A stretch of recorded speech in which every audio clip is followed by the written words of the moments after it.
Aditya and Anusha were two kids who loved adventures. One rainy day, they were stuck at home feeling bored. They decided to explore their attic. The attic was dark and filled with dust. Cobwebs hung in every corner. Just then, Aditya found something. Aditya, hey, look at this! Hidden under some old rugs was an ancient book. The book was bound in leather. It had strange symbols on its cover. Anusha blew off the dust from the book. She carefully opened it. The pages were filled with beautiful writing. It looked like no language they had ever seen before. As soon as they touched the book, they felt an electric jolt. The room began to spin. Light flashed from the pages of the book. Aditya and Anusha closed their eyes. The attic was gone. When they opened their eyes, they were in a different place. The dusty attic had vanished. Aditya and Anusha were standing in a forest. But this was no ordinary forest. The trees shimmered with golden leaves. The air hummed with the sounds of unseen creatures. Strange and beautiful flowers bloomed everywhere. Aditya, wow, where are we? Anusha looked around in wonder. Butterflies with wings like stained glass fluttered past. A tiny rabbit with a fluffy tail hopped into the bushes. Anusha, this place is magical. They walked deeper into the forest. The air was sweet with honey and wildflowers.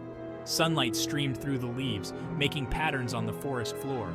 Suddenly, a small figure with glowing wings appeared before them. The tiny figure was a fairy. She had delicate wings. She wore a dress of flower petals. Her name was Maya. Maya, welcome to the Whispering Woods. Her voice sounded like bells. Maya, this book is what brought you here. It is a powerful magic book. Aditya, wow, can we do magic too? Maya giggled. Maya, the magic of this book is very old. You must treat it with respect. A powerful wizard protects this forest and the secrets of the book. His name is Vedian. Maya's warning made Anusha nervous. She had a feeling this adventure wasn't going to be all fun and games. Aditya could not believe his ears. Aditya, a real wizard? I can't wait to meet him and learn magic. Anusha, however, felt a knot of worry in her stomach. She loved adventures, but Maya's warning echoed in her mind. What if the wizard was dangerous? She tugged at Aditya's shirt. Anusha, can we go home, please? Her voice was small. Aditya shook his head. Aditya, no way. This is our chance to be real magicians. Imagine the spells we can learn. Anusha sighed, seeing her brother's excitement. She knew there was no stopping him. She just hoped they wouldn't end up in any danger. Maya led them through hidden paths. They came to a clearing bathed in sunlight.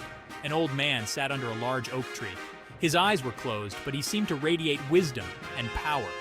Maya, this is Vedian. Vedian opened his eyes, and they twinkled with ancient knowledge. He smiled at the children, his eyes twinkling. Vedian, so you have found the book. He did not seem angry or afraid. Aditya, we want to learn magic. Vedian's smile faded slightly. Vedian, magic is not a game. He looked at Anusha. Vedian, do you wish to learn, child? Anusha hesitated, then nodded, her heart pounding. She knew this was important. Vedian began to teach them simple spells. He showed them how to focus their energy and pronounce the magic words. Anusha practiced each movement with precision. Aditya, however, was impatient. He wanted to do big, exciting spells. He rushed through the basic exercises, eager to move on to something more thrilling. Vedian, now remember, focus is key. Never rush a spell. But Aditya was not listening. He grabbed the book and flipped through the pages, looking for a spell that looked powerful. He found one with a bird's feather and decided to try it. He mumbled the words, his pronunciation all wrong. Instead of a beautiful bird, feathers erupted from his fingertips, covering him and Anusha from head to toe. Anusha, this was not what she had in mind. Vedian sighed. He waved his hand and the feathers vanished. Vedian, I warned you, magic is not a toy. It is a responsibility. Aditya hung his head in shame. Aditya, I'm sorry, I got a little carried away. Anusha felt a pang of sympathy for her brother, but she was also angry. Anusha, you could have hurt someone. Vedian placed a hand on each of their shoulders. Vedian, magic is a powerful tool. It can be used for good or for evil. The choice is yours. His words hit Aditya hard. He realized the gravity of his actions. He had been careless and irresponsible. He vowed to do better. Aditya and Anusha spent the rest of the day with Vedian. He He taught them about the balance of nature, the power of words, and the importance of respecting magic. He stressed that true magic came not from seeking power, but from wisdom and responsibility. As the sun began to set, casting long shadows across the clearing, Vedian told them it was time to go home. He touched the book, and its pages glowed. Once again, the world spun around them. When the light faded, they were back in their dusty attic.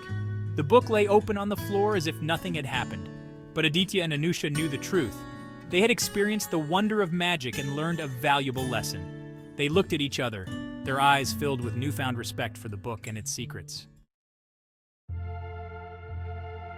Aditya carefully closed the book.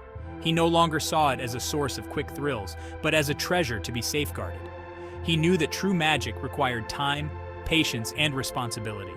Anusha, already missing the Whispering Woods, nodded in agreement, though relieved to be home. They were gifted with a glimpse into a world beyond their wildest dreams. It was a secret they would keep safe. They promised each other never to use the book's magic without careful thought and guidance. They would continue to learn and grow, always remembering the lessons Vedian had taught them. The book, once a source of accidental adventure, now held a special place in their hearts. They were no longer just children. They were the guardians of the book and its magic. And so the book remained tucked away in the attic, a silent testament to their extraordinary journey and the wisdom they had gained.